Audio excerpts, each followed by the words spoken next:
امام ابن ابی عاصم کی کتاب السنہ 1158 نمبر حدیث ہے. سیدنا علی رضی اللہ تعالیٰ عنہ خود راوی ہیں کہ غدیر خم پہ آپ صلی اللہ علیہ وسلم نے صحابہ کو جمع کر کے کہا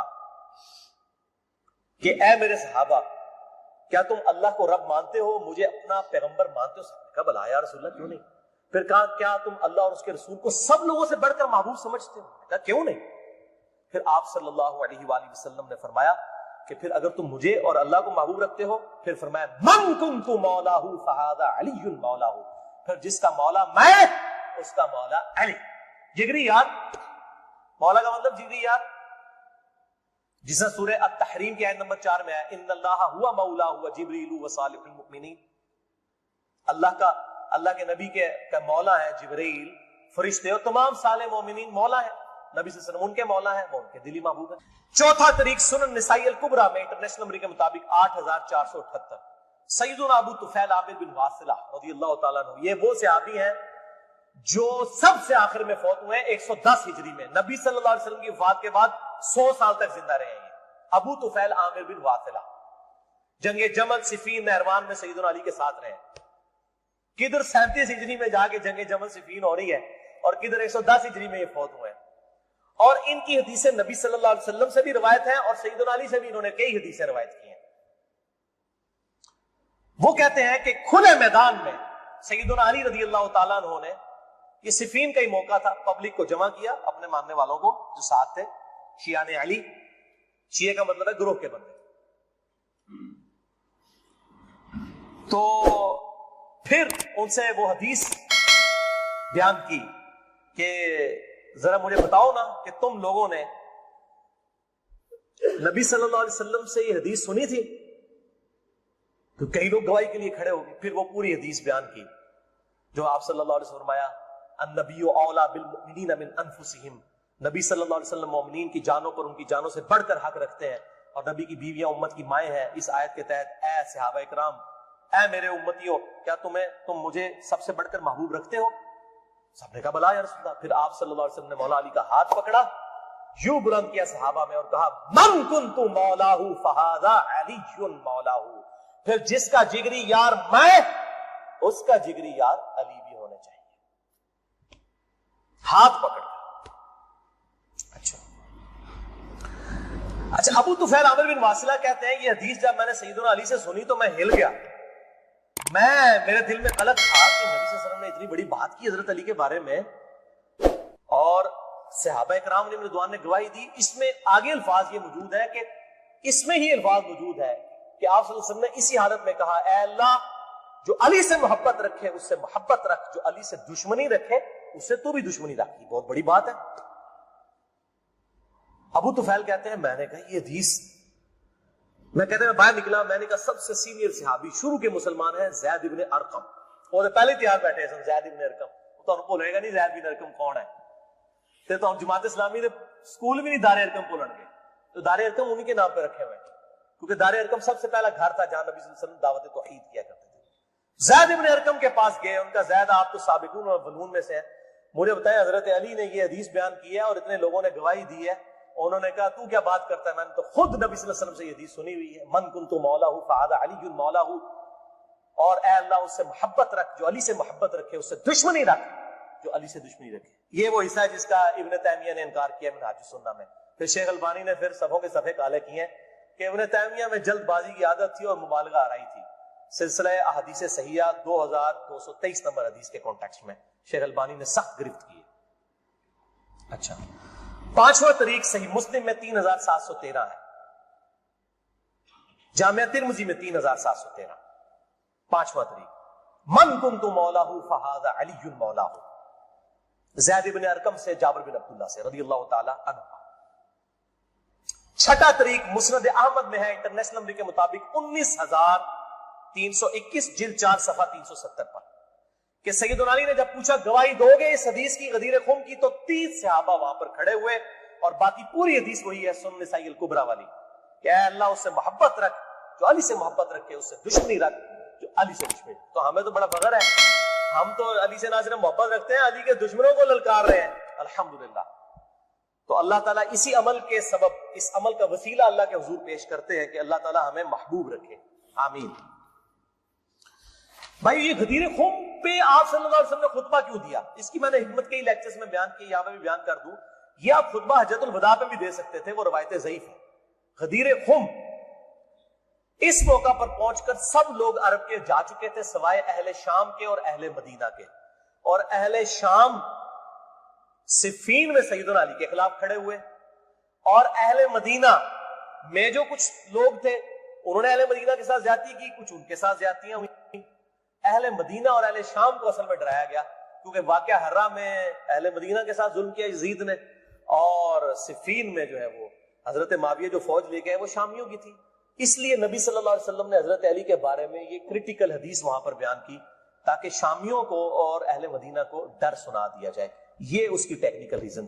سیکنڈ لاسٹ ترک، ساتواں المستدرک للحاکم میں انٹرنیشنل نمبر کے مطابق 4711 زید ابن ارقم سے. یہ بڑے خطرناک الفاظ ہیں. زید ابن ارقم،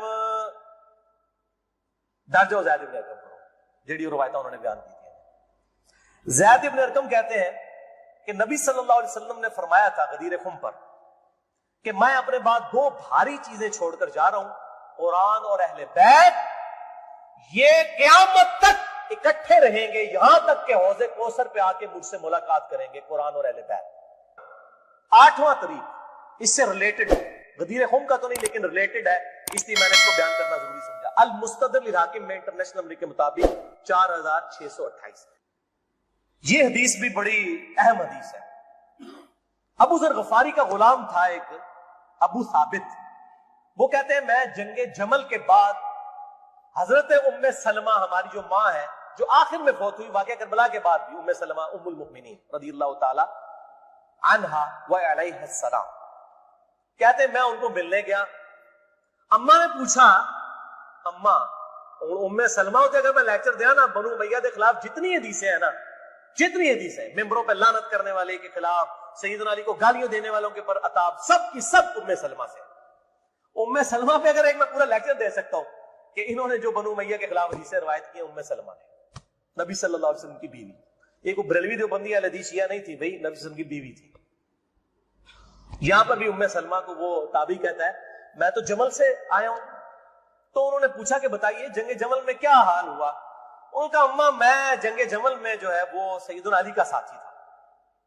اچھا، کہتے ہیں لیکن صبح کے وقت جب میں نے اپنے مخالف لشکر میں سیدہ عائشہ کو دیکھا تو میرا دل ڈولنے لگ پڑا کہ یہ ٹھیک ہے یہ وہ. حالانکہ وہ تو کتنی حدیثیں ہیں کہ میری ایک بیوی پہ خوف کے کتے بھونکیں گے. حدیث خوف پہ پورا باب شیخ البانی نے باندھ دیے، میں نے 72 حدیثوں میں نقل کیا. سیدہ عائشہ پہ کتے بھونکے، اس کے بعد پوری زندگی روتی تھی. وہ تو ابن زبیر ان کو آگے لے گئے، اس کے بعد سیدنا علی نے ان کو معاف بھی کیا. اور ایک الگ سے ایک ٹاپک ہے، مسئلہ 101 میرا دیکھ لیں. بہرحال سیدہ عائشہ رضی اللہ تعالیٰ کو دیکھا دل ڈگمگا گیا. کہتے ہیں پھر میں نے جب ظہر کی نماز پڑھی تو اللہ نے میرے دل کو مضبوط کر دیا کہ نہیں علی حق پر ہے. تو ہم نے جنگ کی اور ظاہر ہے وہ تو کلین سویپ ہوا، سیدنا علی جنگ جیت گئے.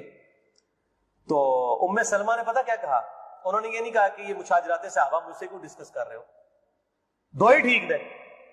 انہوں نے کہا ابو ثابت تو نے بڑا ہی اچھا کام کیا، میں حضور کی بیوی ہوں، میں نے خود نبی صلی اللہ علیہ وسلم سے یہ بات سنی تھی کہ قرآن اور علی یہ قیامت تک ساتھ رہیں گے یہاں تک کہ یہ مجھے حوض کوثر پہ آ کر ملے.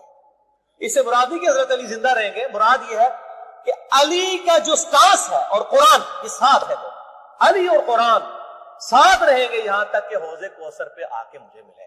اوتھے نازمیہ دی لگے گی پھینٹی، حوض کوثر سے تب ملن گے تو پھر یہی کچھ ہوئے گا نا، سحقن سحقن لمن غیر بعد، وہاں پہ یہ ہوگا. اچھا، تو یہ الحمدللہ سارے طریق مکمل ہوئے. آخر میں 3 حدیثیں بیان کر کے اس کو کنکلوڈ کرتا ہوں.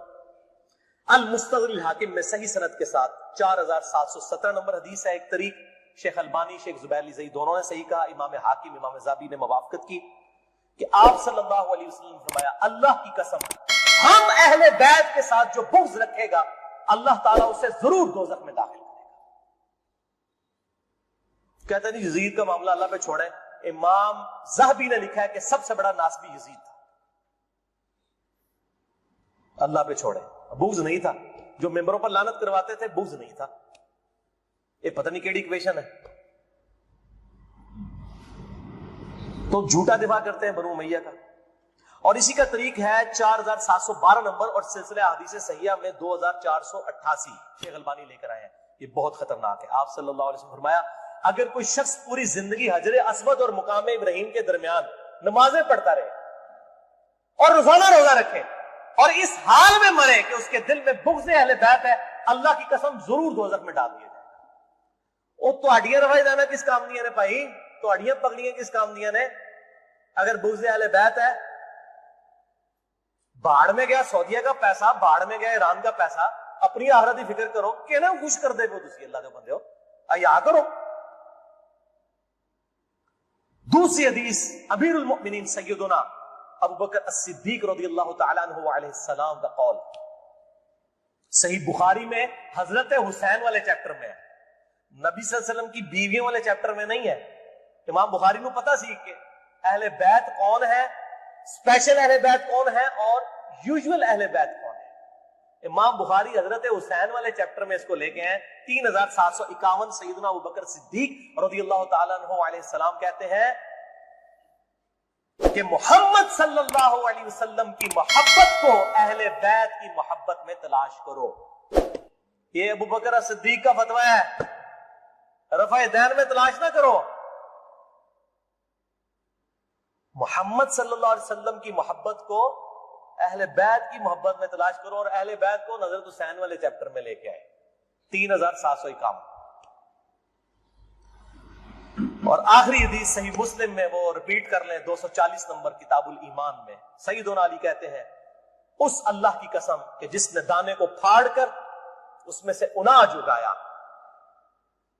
اگایا اور ہر مخلوق کو پیدا کیا, نبی امی نے مجھ سے عہد لیا تھا کہ اے علی تجھ سے صرف مومن ہی محبت کرے گا اور تجھ سے بغض صرف منافق ہی رکھے گا. میں اپنی گفتگو کا اختتام کروں گا امام محمد بن ادریس الشافعی المتوفى 204 ہجری کے اس مشہور شہر پر جو ان کے دیوان الشافعی میں چھپا ہوا ہے. کسی مولوی کی سند کی ضرورت نہیں, ان کی اپنی کتاب ہے دیوان الشافعی. اور تمام محدثین چاہے ابن تیمیہ ہوں, امام ذہبی ہوں, ابن کثیر ہوں, سب نے اپنی کتابوں میں اس شعر کو نقل کیا ہے. چونکہ میرے پہ بھی فتویٰ لگنا ہے تو میں بتاؤں کہ میں کوئی اکیلا نہیں ہوں, ہمارے بزرگوں پہ ان کے بزرگوں نے فتوے لگائے ہیں. امام شافعی سے بڑا کوئی اہل سنت کا امام نہیں ہے. دیوان الشافعی میں ان کا شعر ہے ان کان رفضا حب آل محمد صلی اللہ علیہ وآلہ وسلم, اگر آل محمد کی محبت کا نام تم کہتے ہو رافضی ہونا ہے, شیعہ بھی نہیں رافضی, فلیشہد الثقلان انی رافضی, تو جنوں انس گواہ ہو جاؤ, اے بریلویو دیوبندیو اہل حدیث شیعہ سب کے سب, چاہے جنوں میں ہو چاہے انسانوں میں ہو, من الجنت والناس, وہ والا بھی من الجنت والناس, گواہ ہو جاؤ فلیشہد الثقلان انی رافضی, ہاں میں پھر رافضی, میرے رافضی ہونے پر گواہ ہو جاؤ. یہ امام شافعی کا جو ہے شعر ہے, اس پہ میں نے گفتگو کنکلوڈ کی. باقی آپ اس میں دیکھیں. اللہ تعالیٰ سے دعا ہے جو حق بات میں نے کہی اللہ تعالیٰ ہمارے دلوں